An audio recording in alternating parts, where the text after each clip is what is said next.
So welcome again in this lecture room, dear students. जैसा कि आप जानते हैं कि हम ये जो टॉपिक है एनाटॉमी ऑफ फ्लावरिंग प्लांट्स पिछले कई दिन से डिस्कस करते रहे हैं। तो इसमें हमने टिश्यूज़ जो इसमें आते हैं दैट इज एपिडर्मिस, दूसरा इसमें ग्राउंड टिश्यू आता है, ग्राउंड टिश्यू। तो उसके बाद तीसरा जो है दैट इज वेस्क्यूलर टिश्यू। सो ये जंगली प्लांट्स में प्रेजेंट होते हैं। तो पहले हमने एपिडर्मिस डिस्कस किया है, उसके बाद ग्राउंड टिश्यू जो है वो भी डिस्कस किया है। तो उसके बाद हमने वेस्क्यूलर टिश्यू, तो उसमें हमने जाइलम, ये हमने कल डिस्कस किया है। इसके टाइप्स ऑफ सेल्स या इसके फंक्शंस क्या है हमने पढ़ा। तो दूसरा इसमें आता है phloem. The second type of tissue which comes under this heading vascular tissue, that is called as phloem. तो फ्लोएम जो है ये आज का टॉपिक रहेगा। तो फ्लोएम जो है इसका और एक नाम भी है, that is called as bast. And phloem is also called as bast. या हैबरलैंड एक साइंटिस्ट था, उसने इसका नाम लेप्टोम रखा, लेप्टोम is also called as leptum. चाहे आप इसको फ्लोएम कहो, इसको आप बास्ट कहो या लेप्टम। So these are three names given to this tissue. तो as far as function is concerned, आप सब जानते हैं ये फ्लोएम जो है ये फूड कंडक्ट करता है, यानी इट कंडक्ट्स फूड मटेरियल।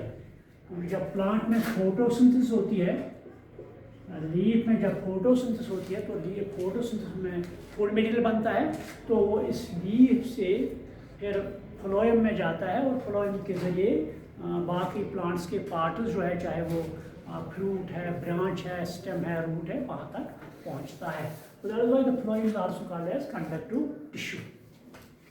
तो फ्लोएम में अगर हम सेल्स ले लेंगे, इसमें देयर आर, जिस तरह मैंने जाइलम में कहा there are 4 types of cells, तो यहाँ भी इस फ्लोएम में भी 4 तरह के सेल्स होते हैं। The phloem also contains 4 types of cells. One is called as sieve tubes, second is called as companion cells,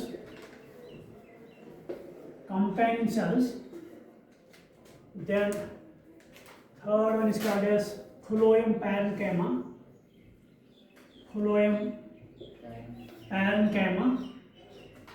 the fourth one is phloem fiber.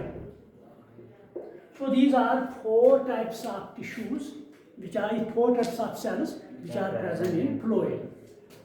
तो इनमें ये sieve tubes, phloem parenchyma, phloem fiber, ये gymnosperms भी present होते हैं और angiosperms भी present होते हैं, लेकिन वे कंपेनियन सेल है। This is not present in gymnosperms. इस तरह लिखो, companion cells are absent in gymnosperms, they are absent in gymnosperms, उनमें ये प्रेजेंट नहीं होते हैं। In place of companion cells there are special types of cells, those are called as albuminous cells, which take the role of companion cells. Gymnosperms जो है उनमें companion cells absent होते हैं। In place of companion cells there are some other type of cells, they are called as albuminous cells, they take the role of companion cells. तो अगर हम sieve tube की बात करेंगे, तो सीव आपने घर में देखा होगा, छन्नी जिसे कहते हैं ना, छन्नी। तो it is just like a sieve, that is what is called as sieve. तो ये सीव ट्यूब जो है, suppose this is cell, sieve cell, तो they are placed one above the another. The sieve tube cells are placed one above the another and they form a column like structure. जिस तरह आपने कल देखा ट्राइकिड्स के बारे में, मैंने कहा वो एक लॉन्ग कॉलम बनाते हैं, तो उसी तरह यहाँ जो सीव ट्यूब सेल्स है ये भी they are placed one above the another. तो यहाँ पर इस साइड में छोटे छोटे पोर्स होते हैं। तो सीव सेल है, इसके एक साइड में पोर्स होते हैं, those are called as sieve areas, sieve areas. तो ये पोर्स जो हैं, इन्हीं पोर्स से फूड मटेरियल एक सेल से दूसरी सेल, फिर एक पार्ट से दूसरी पार्ट तक जाता है। तो जब ये सीव सेल बनती है तो पहले ये इसमें प्रोटोप्लाज्म भी होता है और न्यूक्लियस भी होता है, लिविंग होती है। And the sieve tube cell at first contains, it is living, contains protoplasm, living, and contains protoplasm। तो उसके बाद जब ये मैच्योर होती है, फंक्शनल बनती है, तो ये प्रोटोप्लाज्म लॉस करती है। इसमें प्रोटोप्लाज्म लॉस होता है, तो न्यूक्लियस भी इसमें साथ साथ लॉस होता है। देखो at maturity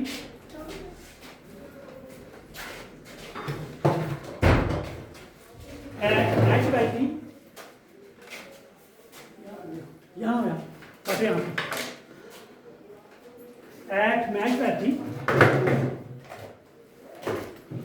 the sieve tube cell loses protoplasm as well as nucleus।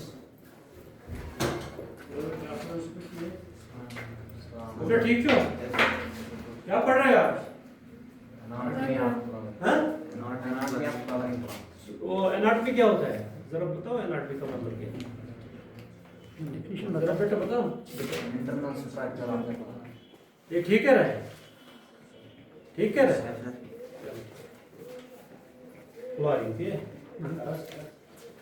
तो जब ये मैच्योर होती है तो ये सीव ट्यूब सेल इसमें प्रोटोप्लाज्म जो होता है लॉस कर देता है, और एज वेल एज न्यूक्लियस भी लॉस कर देती है, इसमें न्यूक्लियस भी नहीं रहता है।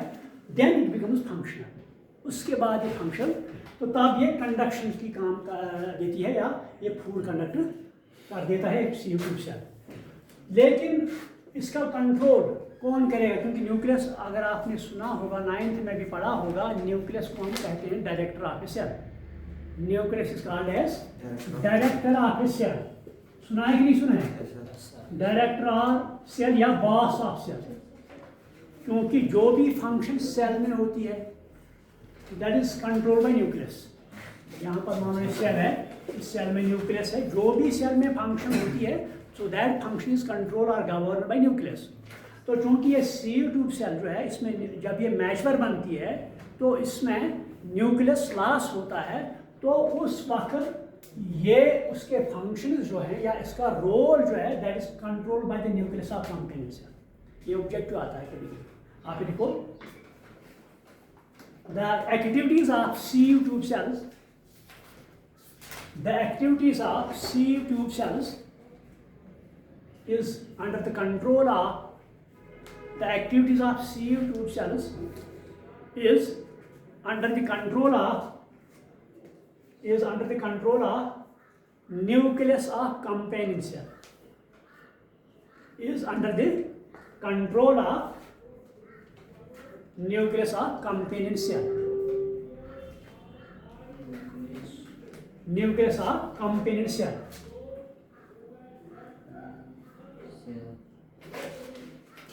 Under the control of nucleus of complete. मैंने कहा कि ये सीव ट्यूब तो न्यूक्लियस लॉस कर देता है, ये प्रोटोप्लाज्म इसका भी लॉस होता है, तो उसके फंक्शन जो हैं, उसके एक्टिविटीज जो हैं दैट आर गवर्न और control by the nucleus of this companion cell. तो और एक बात मैंने आपसे कही कि जिम्नोस्पर्म्स में ये कंपेनियन सेल एब्सेंट होते हैं। ये लिखा आपने? In gymnosperms companion cells are absent. In gymnosperms, the companion cells are absent. तो यहाँ मैंने बता दिया, यहाँ पर a special type of cells are present. They are called as albuminous cells. They are called as albuminous cells. ठीक है, तो यही albuminous cell companion cell का काम देती है। इनमें gymnosperm, मैंने आप लिखो, in gymnosperms companion cells are absent. In place of companion cells there are albuminous cells which play role of companion cell. Clear? तो उसके बाद आता है phloem parenchyma. जो phloem parenchyma है, they are thin walled यानी phloem parenchyma जो होते हैं, ये cells thin walled होते हैं और living भी होते हैं. They are thin walled and living. तो इनकी फंक्शन जो है दैट इज स्टोरेज. इनकी फंक्शन जो है दैट इज स्टोरेज, क्योंकि जब फूड मटेरियल बनता है या और कुछ मटेरियल जो होते हैं वो इस फ्लोएम पैरेंकाइमा में स्टोर होता है. That is why this are there function is storage. इनका फ्लोएम पैरेंकाइमा. तो उसके बाद फ्लोएम फाइबर हो आता है. तो phloem fibre is a long thread like structure. आप देखो, it is a long thread-like structure. It is a long thread-like structure, thick wall, yeah, very thick. Long thread-like structure and very thick. And very thick. And very thick. तो ये plant को mechanical strength देता है. ये plant को it provides mechanical strength. It provides mechanical strength to plant. तो यही fibre जो हैं ये बहुत ही लंबे होते हैं. तो इनसे हम रस्सी भी बनाते हैं. कॉयर मैटिंग जो होती है ना, जूट, तो उनसे हम ये काम लेते हैं. एक तो ये प्लांट को क्या मैकेनिकल स्ट्रेंथ प्रोवाइड करते हैं, सपोर्ट देते हैं. तो इन फाइबर से रोप्स भी बनाते हैं या मैटिंग में भी हम इस्तेमाल करते हैं. तो दिस इज फ्लोएम और बोथ फ्लोएम एंड जाइलम. तो अगर आप फ्लोएम पैरेंकाइमा, फ्लोएम पैरेंकाइमा मैंने बता दिया, the cells are thin walled, ठीक है, and they are living. The cells are thin walled and they are living. Their function is storage. They help to store the materials. ठीक? तो both this xylem and phloem, these are called as vascular plants. ये vascular tissues हैं. It is called as vascular tissue. कौन? Xylem and phloem को vascular tissue कहते हैं. ठीक? तो ये वेस्कुलर टिश्यू, अगर हम मान लो हम प्लांट ले लेंगे तो प्लांट का हम ट्रांसफर सेक्शन ले लेंगे. Section they are of two types. Section जो होते हैं they are of two types. One is called as longitudinal section, second is called as transfer section. Longitudinal section वो होता है जो हम ऊपर से नीचे तक यानी टॉप से बॉटम तक सेक्शन करते हैं, पार्ट्स में डिवाइड करते हैं. और ट्रांसफर सेक्शन ऐसे गोलाई में करते हैं. फॉर एग्जाम्पल ये दिस इज स्टेम या this is root, this is leaf. हम इसको थिन सेक्शन ले लेंगे और उसको हम माइक्रोस्कोप में देखेंगे. This called as transverse section. तो वहाँ पर जब ये देखेंगे दिस वेस्कुलर टिश्यू, इनका पैटर्न कैसा होता है. These are present in a bundle like structure. Both xylem and phloem are present. आप लिखो in a bundle like structure. That is called as vascular bundle. That is called as vascular bundle. And जो xylem और phloem होते हैं दो tissue, ये एक नीचे बाहर की तरफ से उनमें कवर होता है. सो एक बंडल लाइक स्ट्रक्चर बनाते हैं, उसको हम वेस्कुलर बंडल कहते हैं. अगर मैं यहाँ एक वेस्कुलर बंडल बनाऊँ यहाँ पर, सपोज वन वेस्कुलर बंडल, ठीक है. तो बाहर की तरफ फ्लोएम होता है। सपोज यहाँ अगर ट्रांसफर सेक्शन यहाँ बनाएंगे हम, तो these are vascular bundles, these are vascular bundles. एक ही उसमें बहुत से तरह के वेस्कुलर बंडल्स होते हैं। अगर ये एक ले लेंगे यहाँ पर वेस्कुलर बंडल, तो बाहर की तरफ क्या होता है? फ्लोएम। अंदर की तरफ होता है xylem. The phloem is present outside या ऑन पेरिफेरल साइड। आपको ये लिखेगा on peripheral side, and a phloem is present on peripheral side and xylem is present on towards inside. Xylem is present towards inside. Xylem is present towards inside. तो plant जो है, plant में growth होती है कि नहीं होती है? प्लांट में ग्रोथ होती है।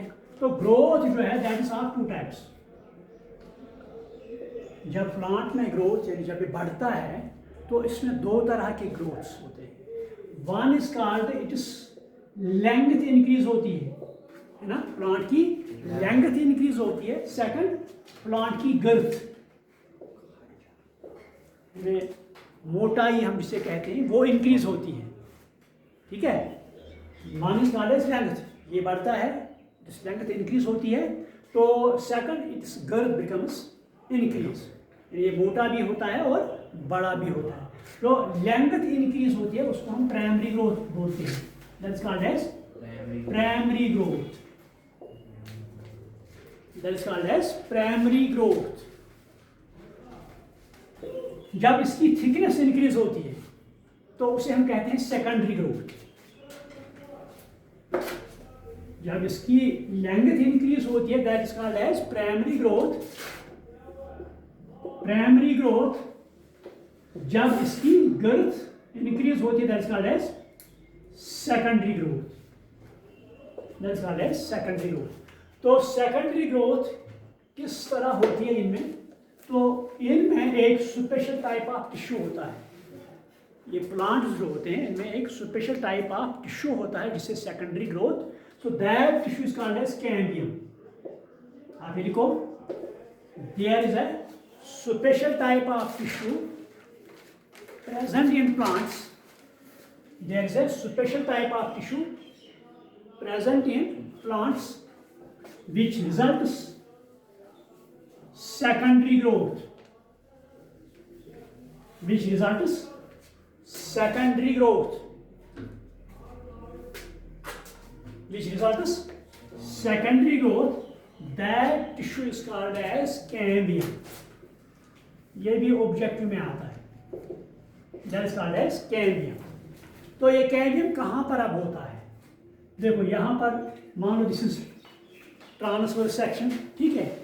यहाँ पर ये वेस्कुलर बंडल मान लो एक है, दूसरा है, तीसरा, कितने होंगे डिपेंड्स अपॉन द प्लांट। यहाँ पर मैंने 4 वेस्कुलर बंडल्स बनाए। तो आउटसाइड क्या होगा? फ्लोएम। इनसाइड क्या होगा? जाइलम। ठीक है, तो इन ही दरमियान जो जाइलम और फ्लोएम होते हैं इनके बीच में मान लो ये फ्लोएम है, दिस इज जाइलम। फ्लोएम और जाइलम के बीच में एक टिश्यू होता है that is called as cambium. यानी बिटवीन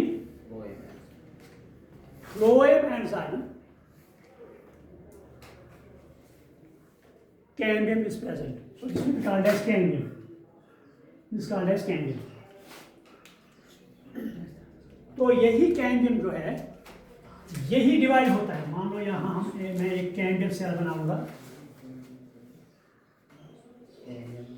कैम्बियम जो है ना, यहाँ मैं एक कैम्बियम सेल बनाऊंगा तो इसको डिवीजन होगी यहाँ पर।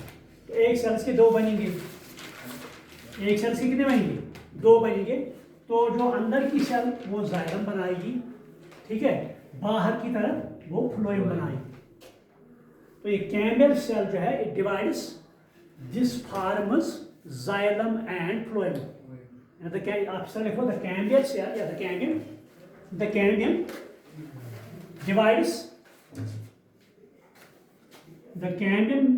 divides and forms vascular tissue are xylem and phloem.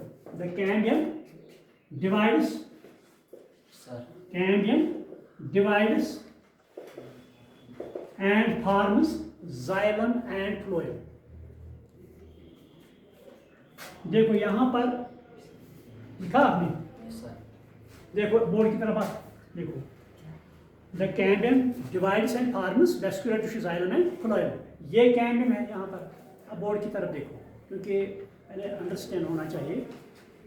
ये कैम्बियम है, ये डिवाइड होगी तो इसके कितनी सेल्स बनेंगे? दो. एक सेल मान लो xylem बनाएगी, दूसरी सेल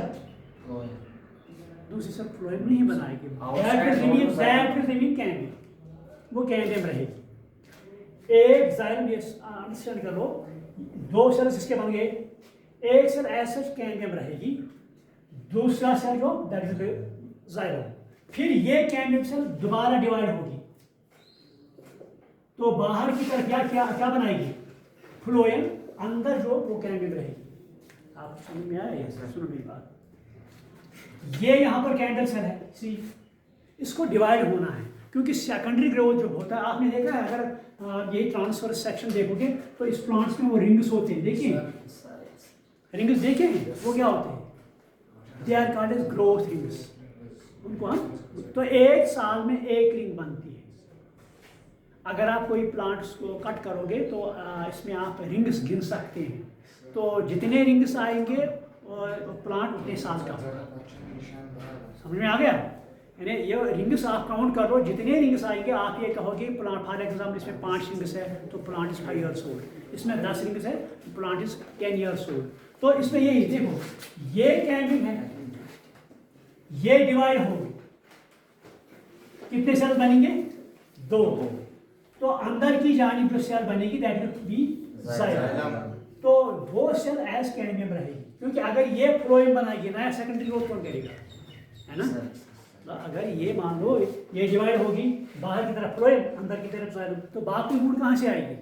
तो ये एक सेल कैम्बियम रहती है और एक सेल पहले xylem बना देती है, तो ये सेल फिर डिवाइड होगी. जब ये डिवाइड, यहाँ पर अब फिर से 2 सेल्स बनेंगे, बाहर की तरफ क्या बनेगा? फ्लोएम. अंदर से पहले xylem बना है तो बीच में सेल है that will be as cambium. तो फिर से ही डिवाइड होगी क्योंकि ये एक ग्रोथ रिंग बन गई, तो फिर से ही डिवाइड होगा.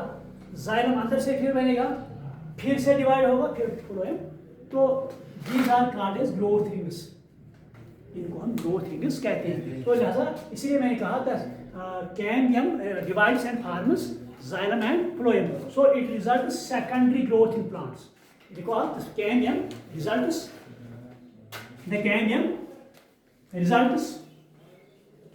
secondary growth in plants. Secondary growth in plants. Secondary growth in plants. Results secondary growth in plants. Secondary growth क्या होता है? इससे प्लांट की ग्रोथ इनक्रीज. आपको कोई क्वेश्चन करेगा सेकेंडरी ग्रोथ होता क्या है? इससे प्लांट की ग्रोथ यानी मोटापन इसका इंक्रीज होता है. किससे होता है? कैम्बियम से. तो ये कैम्बियम जो है ये 2 तरह का होता है. The cambium is of 2 types. देखो, एक तो जब ये डिवाइड होगा, एक तो जिसका वेस्कुलर बंडल, बोर्ड की तरफ पहले देखो फिर देखो, this is called as vascular bundle, है ना? अभी मैंने बताया ये xylem और फ्लोएम बंडल में होते हैं, इनको हम वेस्कुलर बंडल कहते हैं. This called as vascular bundle. तो इसके बाद मैंने कहा इस वेस्कुलर बंडल के बीच में कैम्बियम होता है. तो ये कैम्बियम सिर्फ डाइकॉट्स में प्रेजेंट होता है, मोनोकॉट्स में नहीं प्रेजेंट. कुछ होते हैं लेकिन actually it is absent in, but in some plants it may be present. For example, bamboo आपने देखा है, bamboo, that is monocot, but in that monocot secondary growth takes place. बाकी जो monocots होते हैं उनमें secondary growth, for example rice ले लेंगे हम, grass ले लेंगे, उनमें secondary growth होता है. Secondary growth से wood बनती है. Secondary growth result is wood formation. तो आप ये देखो, cambium is present only in dicots.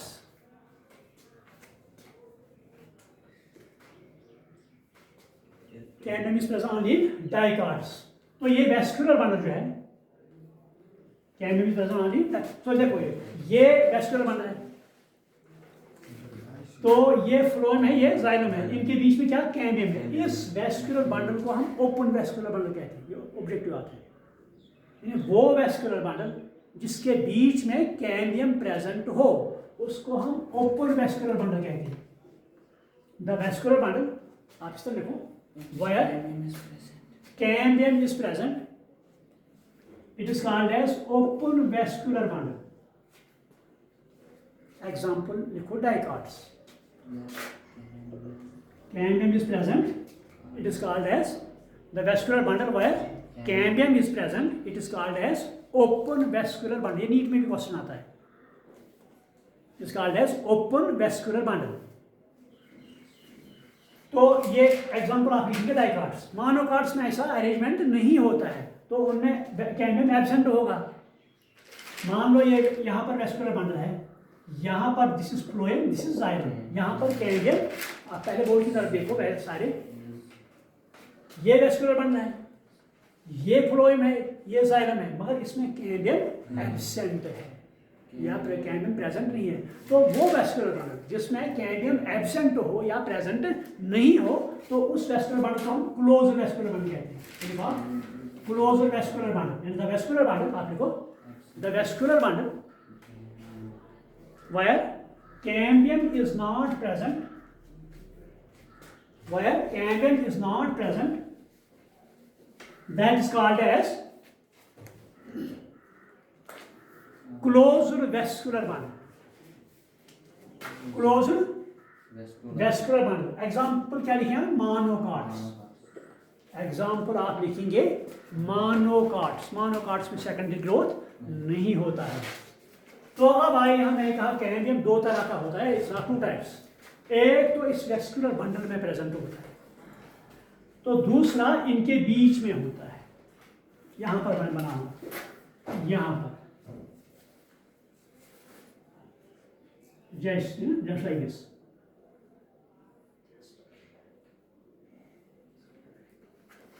देखो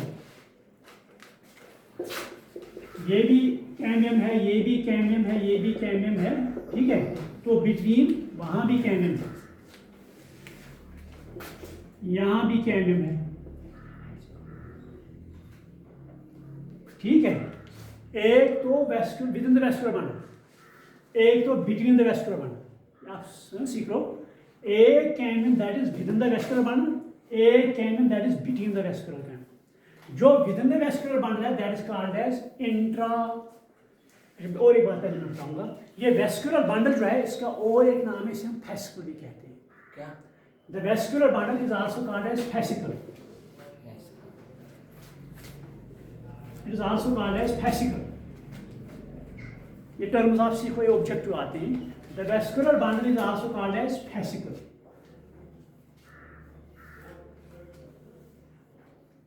is also called as fascicle. यहां आप देखो, अब मान लो फेसिकल है, हम इसको वेस्कुलर बंडल नहीं कहेंगे, हम क्या कहेंगे, fascicle.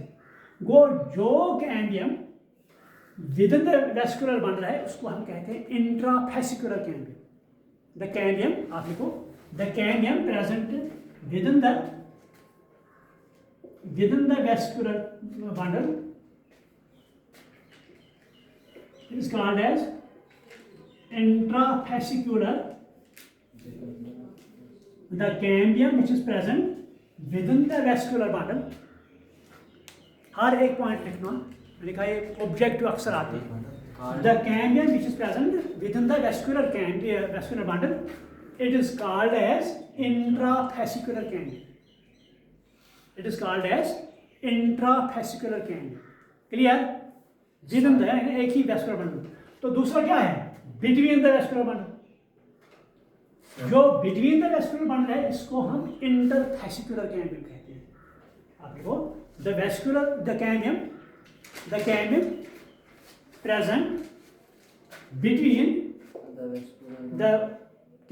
Present between the vascular bundle, between the vascular bundles is called as interfascicular, interfascicular. It is called as interfascicular cambium. You got it? आपको समझ में आ गया? Yes, sir. मैंने बताया ये कैम्बियम जो है ये दो तरह का होता है, डिपेंड्स अपॉन इट्स लोकेशन। अगर ये एक वेस्कुलर बंडल में इनसाइड में प्रेजेंट हो तो उसको हम इंट्राफेस्कुलर कैम्बियम कहते हैं। अगर ये बिटवीन द वेस्कुलर, दो वेस्कुलर बंडल के दरमियान प्रेजेंट हो तो उसको हम इंटरफेस्कुलर कैम्बियम कहते हैं। For example within the school that is called as intraschool, between the school that is called as interschool. Clear?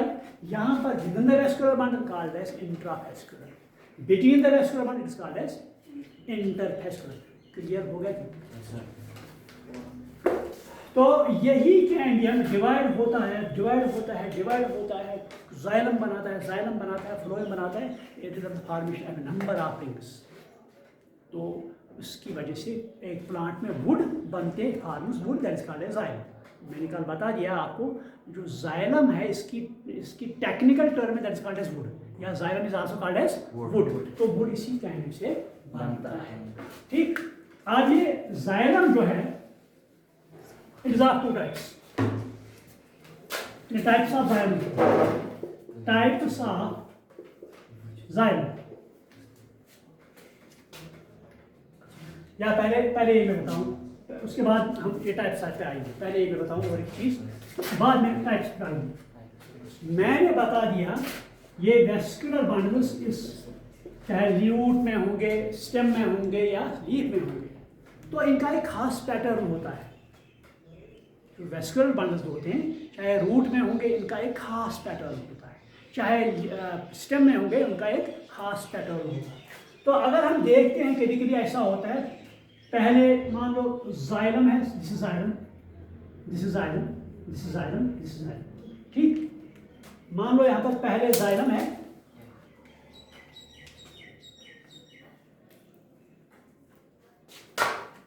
मान लो यहाँ पर दिस इज जाइलम। ठीक, this is phloem, this is xylem, this is phloem। इस तरह this is xylem, this is phloem, this is xylem, यहाँ पर phloem, this is xylem, यहाँ पर phloem, this is xylem, यहाँ पर phloem। यानी alternately are present। यानी कभी कभी आप ये देखेंगे यहाँ पर पहले xylem होगा, उसके बाद phloem, उसके बाद xylem, उसके बाद they are alternately arranged। Alternate means Kashi पढ़ित पहले जाइलम होगा, उसके बाद जाइलम, उसके बाद that is called as alternate. आप लिखो, देन वेस्कुलर बंडल्स और alternately arranged when vascular bundles are alternately arranged. This type of arrangement is called as radial arrangement. Alternately arranged. This type of arrangement is called as radial arrangement. It is called as radial arrangement. It is called as radial arrangement. Clear? Is called as radial arrangement. तो अब हम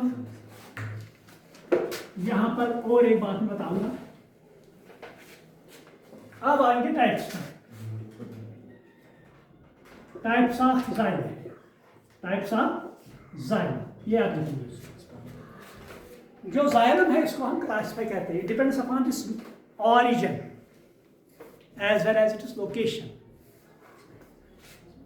तो on the base of origin, आप इस तरह लिखो, on the base of origin, वही classify it into two types.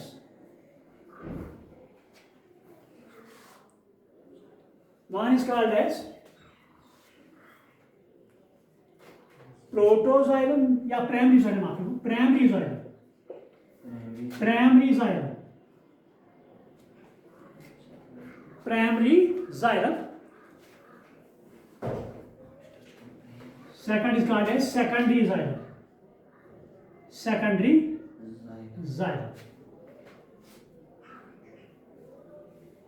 तो प्राइमरी जाइलम है ये उस वक्त प्रेजेंट जब होगा उसमें प्राइमरी ग्रोथ होती है। जब प्लांट में प्राइमरी ग्रोथ होती है इससे इंक्रीज क्या होगी, लेंथ। अभी मैंने कहा ना उससे लेंथ इंक्रीज होगी तो उसमें प्राइमरी ग्रोथ होगा, तो उसको हम प्राइमरी जाइलम कहते हैं। जब इसकी ग्रोथ इंक्रीज होगी तो that will be called as secondary xylem. तो ये एक टाइप। दूसरा हम कहते हैं second type protoxylem. Protoxylem and metaxylem on the basis of formation. On the basis of their formation, protoxylem